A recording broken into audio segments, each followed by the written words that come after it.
চর এলাকা, রাস্তাঘাট তলায় গেছে। নৌকার দাম একটু বেশি। মাঠে সারি সারি ডিঙি নৌকা, কারিগরদের নিপুণ হাতের তৈরি এসব নৌকার চাহিদাও বেশ। বর্ষায় যাতায়াতের মাধ্যম হিসেবে এসবের চাহিদা বেড়ে যায় আরও।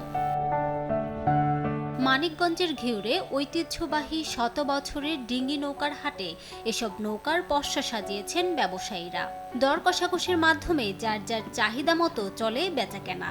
ক্রেতারা বলছেন দাম একটু বেশি, তবে কারিগরদের দাবি লাভ হচ্ছে কম। হাট বাজারে যাওয়া লাগে আমার চর এলাকা, পানি বাড়ি চারদিক দিয়ে। বাবা লাগবে, পোলাপান জলবান আছে, তারা এই ধরনের। আইসা দিকে নৌকার দাম একটু বেশি, এই জন্য মানে একটু ঘুরতেছি। রাস্তাঘাট তলায় গেছে, সেই জন্য আমরা নৌকা কিনে বেড়েছি। আমি অনেক দূর থেকে নৌকা কিনবে আইছি, হাটে নৌকা পাওয়া যায় তাই আমি আইছি। 5,500 চাইছে, আমি 3,000 কইছি, হয়তো আর কিছু বাড়ামু।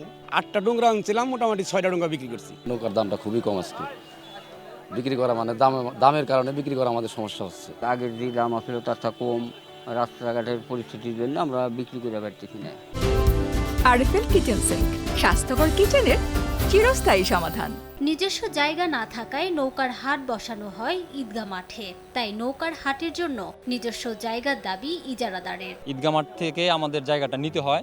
হ্যাঁ, এই যদি নৌকা হাটের পার্মানেন্ট একটা জায়গা হয়, হ্যাঁ, সকলের আমি প্রশাসনের সহ সকলের দৃষ্টি আকর্ষণ করছি, যদি পার্মানেন্ট একটা জায়গা হয় তাহলে আমাদের হাটের জন্য বেশি ভালো হয়। ধলেশ্বরী নদী পাড়ে ডিঙে নৌকার হাট বসে প্রতি বুধবার। বর্ষা মৌসুমে প্রতি হাটে 15 থেকে 20 লাখ টাকার নৌকা বেচাকেনা হয়। সময় সংবাদ, মানিকগঞ্জ।